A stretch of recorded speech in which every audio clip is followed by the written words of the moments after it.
Welcome, everybody. You're an artist on record, your ultimate intimate conversation with your favorite artist. And don't forget to subscribe, hit that bell to be notified when we come on. And the first of the month, we have a vinyl game show. Well, we're trying to do a vinyl game show, but we need contestants. So if you want to be a part of it, join Patreon. Tell me that you have a vinyl collection and you want to play, and we'll set a schedule for you. And you'll win vinyl records from us. Now, in the hot seat, Ian Dench. The band is EMF. You might remember them. 1991, they had the hit song Unbelievable. It was voted BBC's Radio 2's greatest guitar riffs, and also it was the 100 greatest rock licks out there. Well, Ian went on not only to write that hit song, but to write some hit songs for, maybe you might have heard of her, Beyonce, Shakira, and more. Let's hear his story. It's all happening now. Don't touch that dial. Bam. It's pretty unbelievable because it was a huge hit in 91. I remember it everywhere, coming out all over the place. Ian's from the band EMF. And there's more to Ian because Ian, you have a pretty wild story, from songwriting, from working with Beyonce to Shakira. There's a lot of stuff maybe people don't know about you.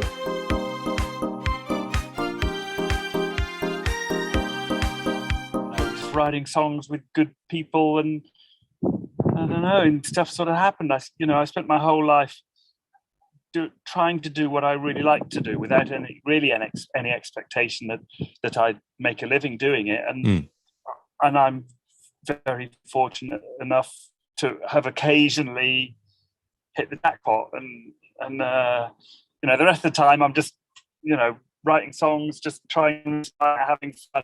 Most of it sinks without a trace, but occasionally the chemistry is right. And I think if you do what you love, then occasionally that love just permeates the music, and people want a bit of that, and I don't know, and I keep doing what I love. And I think the greatest thing now is that James and I have been writing songs again. James Atkin from EMF, and we did the new album Go Sapiens last year.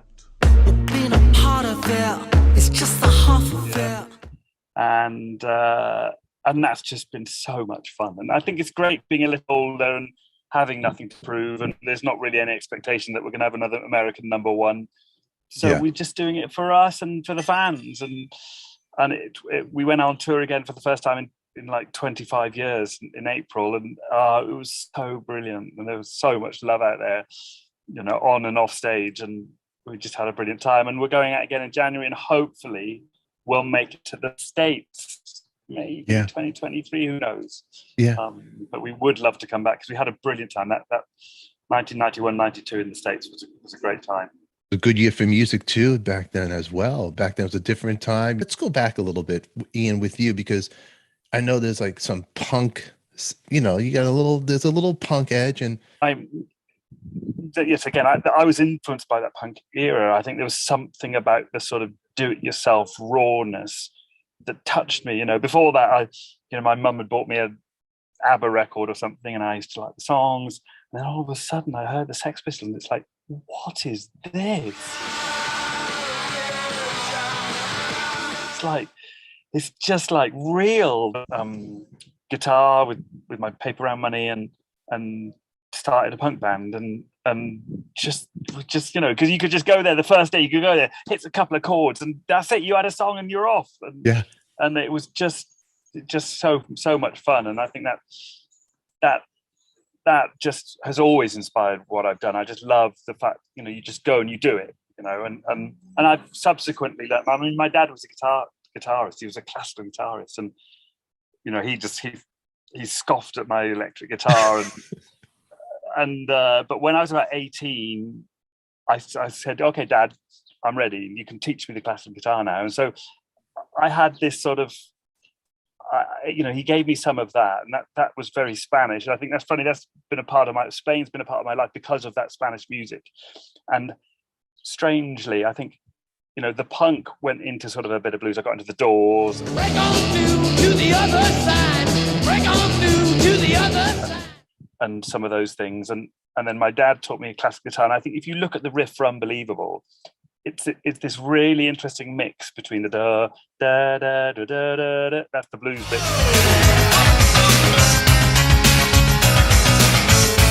Na, Yeah. na, na, na, that's the flamenco bit. It's like that flamenco scale mixed with the blues scale, which are my guitar roots, and that was my trajectory. That it's so interesting that song has that in it. It's like who I am in it, and was it a riff? Was that a riff you were just messing around with those notes? It just came to my head. It was the things. Say, well, just give away the things you say. You're unbelievable. You say your purpose, just give you away. I was on riding my bike through the local park, and you know my there was a piano at my mum's house. And so I used to go there, and James and I would write the songs on the piano, and then I'd ride my bike back to my bedsit. So that's what you're riding on a bicycle. That's how you. Funny, right? Funny. Now think about this. There's no iPhones. What happened if you would have forgot that riff in your head? Imagine. It would have. But thankfully, there was a cassette player, so I just went home and sang it into had a cassette player. So I just went back and. Is that what you did? Like. Old school in the cassette. Oh, old God. School. Old school. Because that is a game changer for you. If you would have forgotten that on the bike, you'd be like, oh my God. Imagine that song has just completely changed my life, my whole life. You're unbelievable. It totally did. Yeah. It totally did. I mean, the song. Well, if I'd have had a puncture on my butt or something, or like, I don't know, I bumped into a friend and started chatting and completely forgotten it. It would just have been. No, totally. Or a guy like me that would call you and talk about nothing, and you've been stuck with me on the phone and go, that riff also 100 greatest rock licks. That you're unbelievable. I know. That's pretty cool. It's really cool, man. I mean, so how did you guys hook up, you and the band EMF? Because they were together before you joined, right? There was a bit, they were kind of established. Well, yeah, that was funny, really, because I think they were a concept before I joined, and I met James in the local music shop. He worked in the local music shop, and he said, "Oh, you've got to come out to the forest," because they lived in the Forest of Dean. It was just outside the town where I lived, and he said, I've got this band. It's called EMF, and we play death metal, and we wear Afghan coats, and the fire brigade got called out at the last rehearsal we had, and I think they didn't have any songs. They were just having a laugh and making music, and it was a difficult time for me because I'd dropped out of university a while ago. I'd had a record deal, and it had all come to nothing, and I had to move back to Gloucester. I'd had a spell in London with this record deal, and I'd been at Oxford University, and then I moved back to Gloucester, and I couldn't face moving back home to my parents' house, so I got myself a little bed sit and like worked in the local radio station, and my mum came round and she's like, "You've ruined your life," like she thought, because I was living in this little bed sit and had nothing, but and then my girlfriend dumped me, and the band I was in like split up on this, like all on the same day. Oh my God! So everything was hitting you. Everything was hitting me, and then I just happened to be hitching that same day. I was hitching back home through the Forest of Dean, and from where my girlfriend lived and where she just dumped me. She's like, "That's I think she thought I was a loser. Everything I'd done had just fallen apart."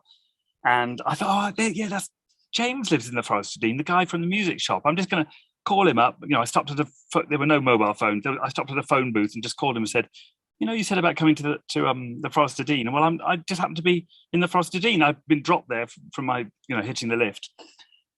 And he said, "Wait there." He said, "Where are you?" And I said, "Tell him where I was." He said, "Wait there. I'll be there in 5 minutes." And 5 minutes later, this car roared up with like Zach and James in it, and like, "We're going to go visit Derry."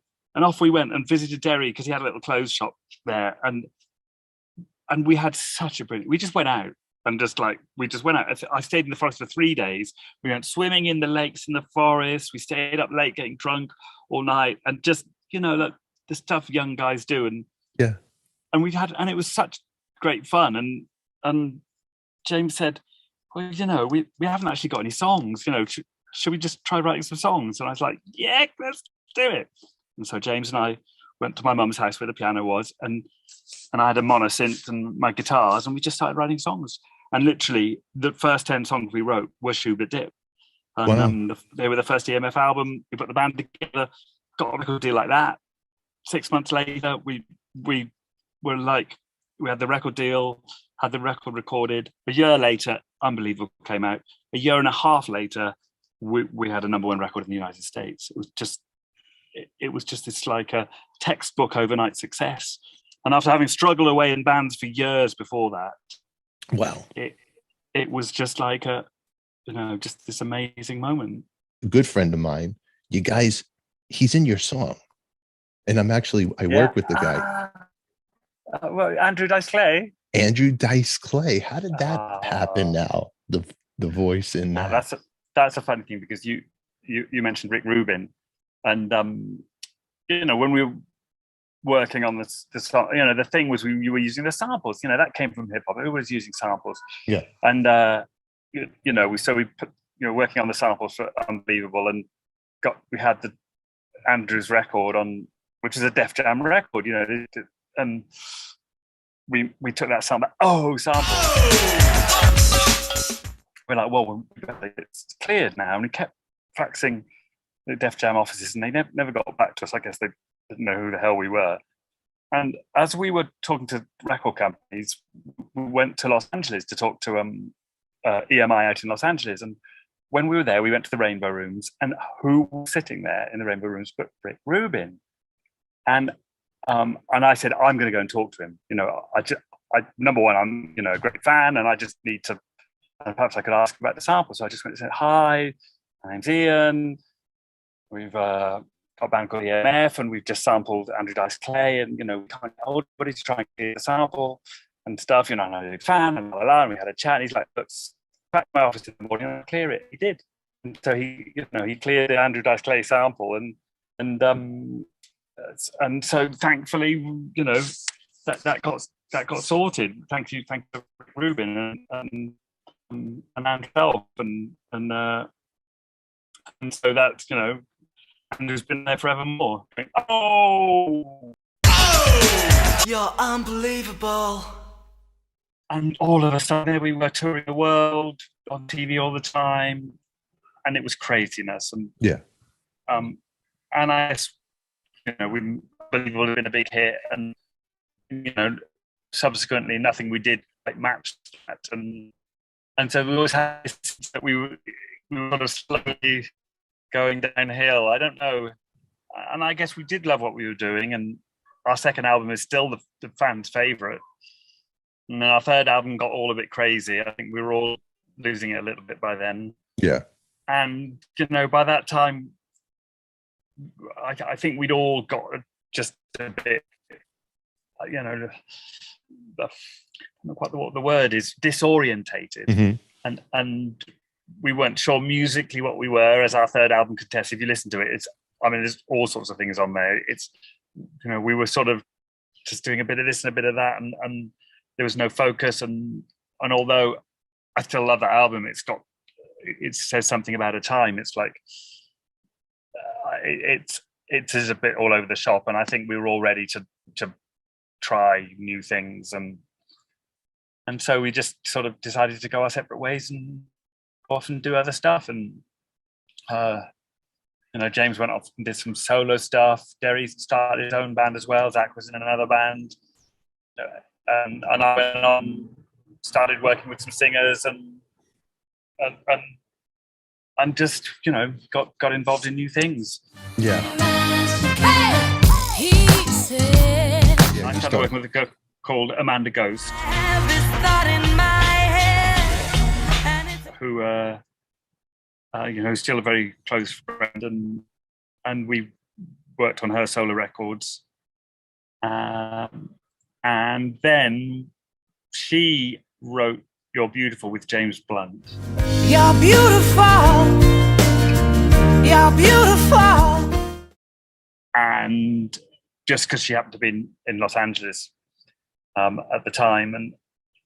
And then somebody called her up and said, oh, we want you to write a song for Beyonce. And she said to me, can we go and see this guy? I mean, I think it's bullshit, but can we just go meet this guy and see what he's got to say? And off we go. And it's the Def Jam offices in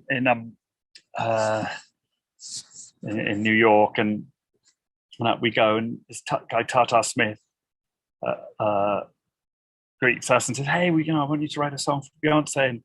And Amanda's like, "Oh, I don't write songs for other people." And I was like, "Shut up! We can give it a go." Because she was a solo artist. She's like, "No, I'm a solo artist." The Your Beautiful thing was just a coincidence. And I just happened to, be jamming with him one day, and we wrote it. And he's like, hang on. He says, "There's somebody I want you to meet." And in walked Beyonce and Jay-Z, and we were like, "Whoa!" And Beyonce said to us, like, "Oh, we're I'd love you to write a song. We've got this great backing track, and nobody's managed to write a song on it yet. It's going to be a duet with me and Shakira, but because the backing track had a bit of Spanish guitar and some great beats, and Amanda said, oh, well, perhaps we could get to know you and write a song." And Beyonce said, "No, I haven't got the time for that. We booked the studio tonight. Come up with something and let's see how it goes." And I played in bands, and with Amanda, we'd worked on songs. And we'd work on songs for months. You try something, you try it this way, try it that way, and to have to write a song in an afternoon was like, whoa, what's this? But strangely, I think that's a case where the stars aligned, because I had that Spanish guitar background, and Amanda is half Spanish as well, and so she got the sort of Shakira-esque stuff in it, and we also we came from beats and songs, and I guess in a way we'd been training for that moment, and bang, we knocked out the song "Beautiful Liar" that afternoon, took it to the studio that night, and they were like, "We love it," and bang, out it came, and we had a hit record with "Beautiful Liar." And I was like, wow, that's great. You write a song in an afternoon and out it comes. So we started doing this songwriting thing. And we wrote some songs for Shakira. We worked on I Am Sasha Fierce, wrote several songs on that, including Ave Maria.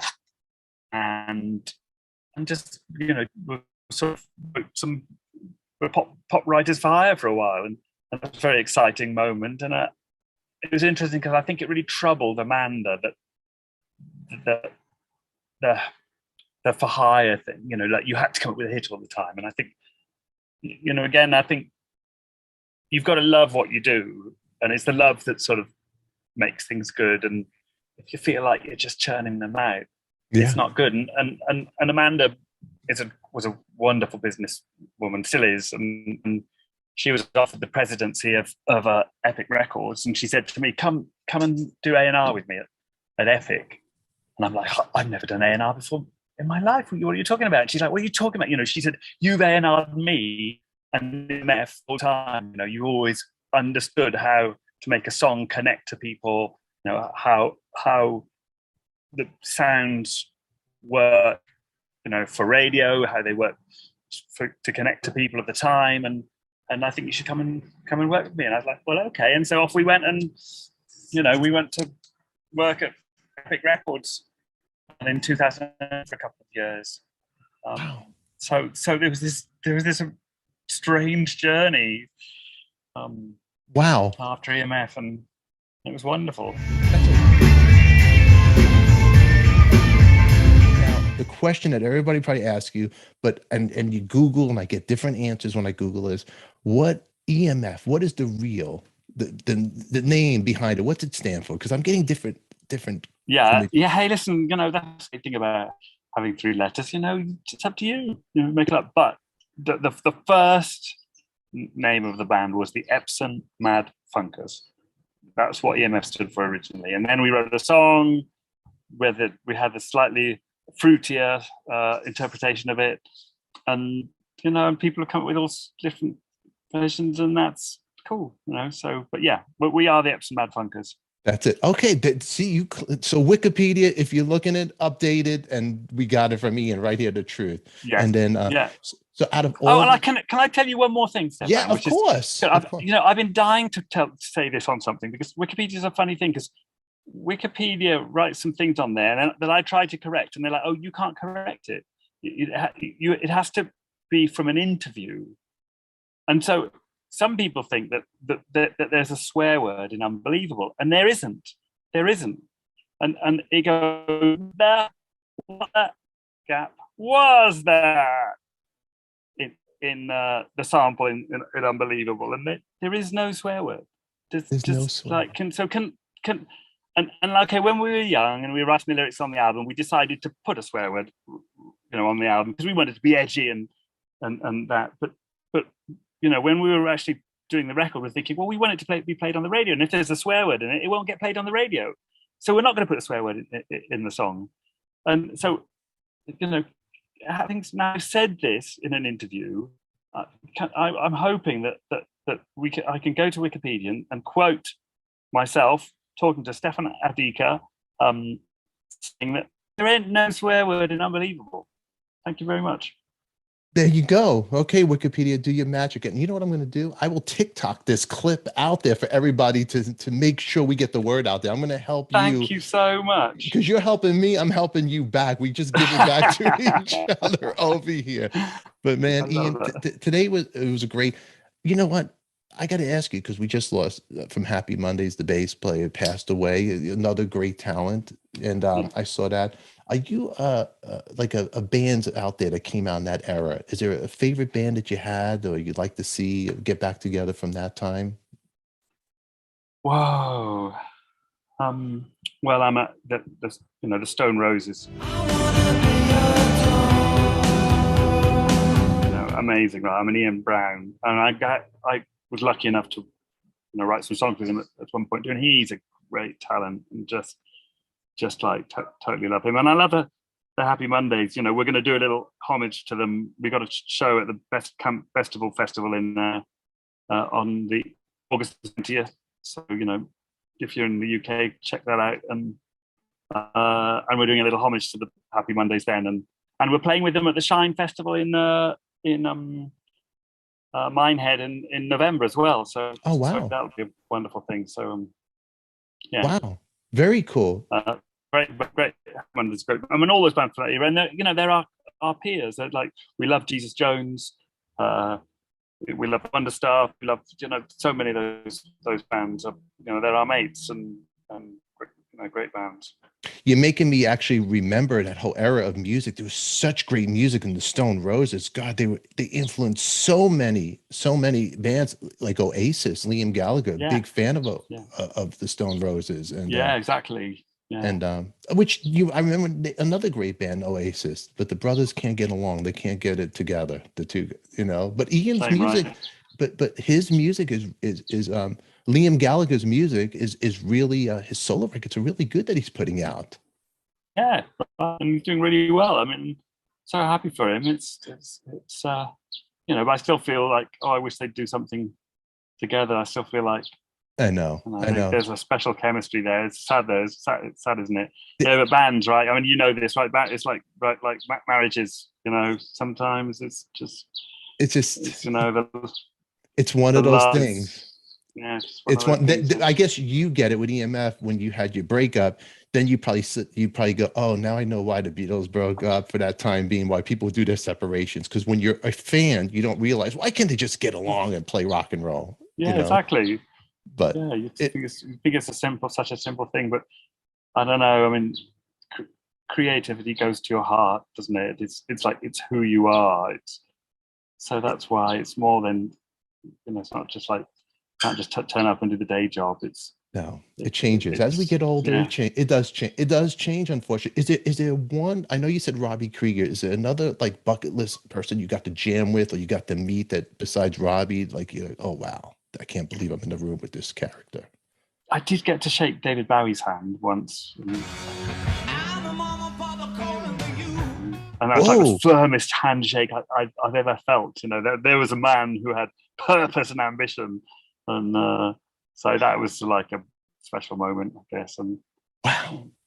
So the Starman had a strong handshake. It wasn't like a weak one, huh? You know, strong, exactly. Like a business shake. Nice like a business shake, right? Totally. Like a CEO's shake. You got to see, that's wonderful. Ian, thank you for being here. Hey, man, I hope I got to have you come back more. There's so much, I could talk rock and roll with you forever. Oh, it's yeah. Wonderful. Everybody else, I'll put all links in the description. You're going to follow EMF. You'll follow Ian. Everything will be there. I'll make sure I got the proper links so you guys can follow where he's playing, what he's doing, and also give us a thumbs up, subscribe to the channel. But Ian, if I go to London, I got to hit you up because I would love to go on a little tour. We could go see some famous sites. We go and do Jack the Ripper's tour I would love to do. It was the 10 something. That's what the bar was called. I'm thinking about now. Something with 10, but I remember going, I would love to do it and vlog it with you when I go, because that's on my bucket list, is to go. Okay, let's do that together. And then, and hopefully we'll come to Seattle at some, and so, you know, you come hang out with us then as well. Yeah, I would love that very much. And then just whisper me the chord I got to play, right? Just make sure. You know, I give you the chord list, and you just make sure I'm on the chord. I will whisper. Wow, wonderful having you here. Give him a round of applause. Ian Dench in the house over here. That was Ian Dench of the band EMF. I want to thank you all for watching. Make sure you hit that subscribe button and that bell to be notified when we're coming on, because you don't want to miss any other episodes. And make sure you click on the box right up there. Till then, kids, we'll see you all later. Who loves you, baby? We do. Bam.